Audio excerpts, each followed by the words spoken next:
Hi, and welcome to another episode of Hot Takes with me, the Silver Fox. And I never thought I'd do a video on this particular subject. But yes, it's that high stakes, high octane world, the exciting world that is international chess.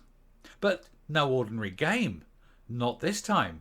This results in a world championship match. There's accusations flying, rumours of cheating, things being stuffed up bottoms. No, seriously. Let's look at this article. It makes your head whirl.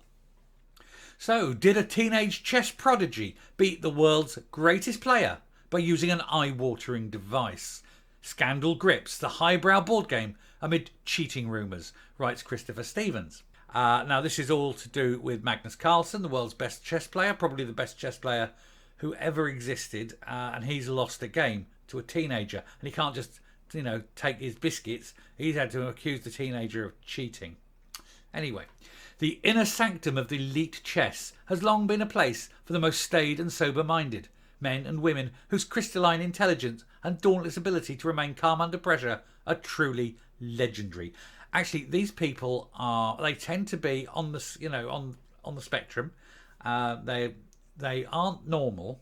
They've got fantastic memories. I mean, this is playing chess to this level is a fantastic example of memory. You have to memorize thousands of games to know various openings. This one will work, this one won't work, things like that. So it is that, but it's people. They're Aspergic. They are they're on that spectrum. These people can barely function as human beings when they're away from the chessboard. Honestly, can't tie their own shoelaces. But anyway. The game is currently in the grip of a bizarre scandal that threatens to trash this highbrow reputation forever. It all began 2 weeks ago when a teenage prodigy, Hans Niemann, shocked the chess world by defeating the greatest player in history, Magnus Carlsen, ending a 53-strong run of unbeaten games for the 31-year-old Norwegian. Now, you got basically two incels, two Aspergic incels looking at each other over a chessboard, and one of them beats the other one, and the first one says, "Oh, that's cheating," because he cannot accept that he could lose. But you remember, these people have been sat hunched over a chessboard since about the age of 3. I mean, they aren't normal. They haven't had normal relationships. They've probably never kissed a girl or a boy. I don't know what their sexuality is. That's unimportant. But, they've not been in a relationship other than with the chessboard and their trainers. That's it. These people are very weird people. So it's not a shock, really, that when one of them loses, he doesn't respond as a normal person would respond. No. It gets way out of hand, and it does so really quickly. Such was the upset, allegations of skullduggery immediately swirled against Niemann, especially as the youngster has admitted to cheating in the past. So you see, he's not clean. The American Grandmaster Hikaru Nakamura, for one, speculated that Carlsen believed Niemann was probably cheating, but how exactly could he have done so? Rumours, and outlandish rumours at that, quickly emerged.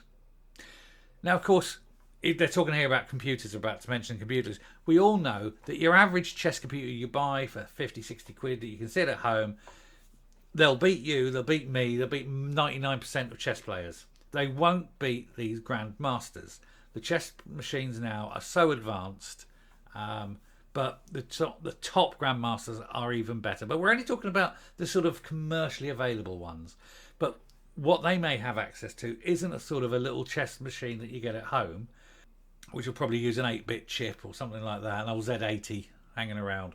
No, they're talking about basically like things like Big Blue, Deep Blue, mainframes that are doing billions, trillions of calculations a second. They're playing the game.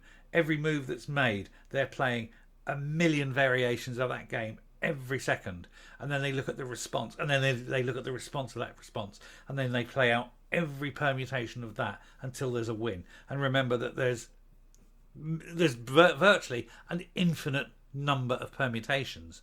The numbers get so big so fast that you need a supercomputer running for as long as you can give it to come up with the next Won't be guaranteed the winning move, but it'll be the most likely move to win. That's what they're talking about here. So they're talking about this guy possibly having access to supercomputers running chess programs like this. But anyway, we'll get on. Nowadays, computers can easily beat even the greatest human chess players. Anyone with access to a mobile phone can triumph against the world's greatest player time after time. But given that there was no visible sign that Niemann was using a computer, it was claimed that the 19-year-old American might have had a vibrating radio receiver inserted into his body to feed him the winning moves, perhaps by a form of Morse code. So, you know, you'd be looking at this. You could go onto, you know, a porn site, no pun intended. Oh yes, of course it was. And you can access these supercomputers that play chess. Like I say, the little machines you buy at home that you play chess against, they ain't gonna cut it. But your computers that you've got now, you know, you can get things on your mobile phone. They tie into big supercomputers that run, and they will play millions of games of chess. You can have one server playing 1 million games of chess with 1 million people at the same time, and it will beat most of them. It will beat virtually all of them. Anyway, chess fan Elon Musk, the world's richest man, added fuel to the fire when he tweeted, "It's in your butt," implying that the teenager was sitting on an electronic device that could be telling him the moves necessary to win. Elementary, my dear Watson. When the former world champion Jose Capablanca wrote his definitive chess manual, Chess Fundamentals, in 1921, that is probably not the fundament he was thinking about. Yeah, probably not. But it's a long night. Again, I'm not going to carry on with these chess puns. I most definitely am going to carry on with these chess puns. The claim could be nonsense, of course, and yet it is hard to overstate the shock represented by the teenager's victory over Carlsen. At the top of the game, beyond these airy concerns, a lot of money is at stake. $500,000 was up for grabs at the Carlsen-Niemann's encounter at the Sinkfield Cup in Missouri in the US 2 weeks ago. The Sinkfield Committee clearly took a cheating claims seriously. Immediately after Niemann's victory, it brought in a raft of anti-cheating precautions, monitoring radio wave frequencies around the players and delaying online broadcasts of the moves by 15 minutes. And although the inserted device is undoubtedly a lurid suggestion, many feel it is the only possible explanation. Niemann, for his part, has responded by offering to play more games naked in a sealed room with electronic signal scramblers. Naked chess. Well, to be honest, it'll be the only time that these people get naked, really, with other people, isn't it? Don't want to bash that bishop. So, what's the truth? On Tuesday, the situation escalated when Carlsen furiously stormed out of an online match against Niemann. The Norwegian, playing black, made just a single move before resigning in protest, leaving Niemann looking baffled.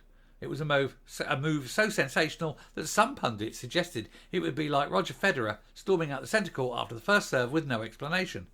Wow, speechless, yeah, gasped Hungarian commentator Peter Lecko, himself a former prodigy, once tipped to be a world champion.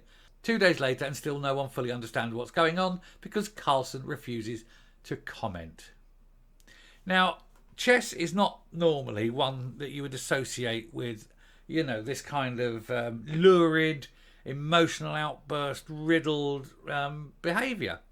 But because Carlsen lost to a teenager, it's automatically assumed that he cheated. Could it be that he's just better? Surely not. But I just thought, you know, where do you get these anal beads? I mean, what are you popping up there? Well, I'm lost for words that this would even happen in chess, of all things. Just expecting it to be, you know, what's next? Scrabble championships, you know, tiddlywinks. Anyway, I shall come up and round off. And we always thought chess was boring. Little did we know. Thanks for watching.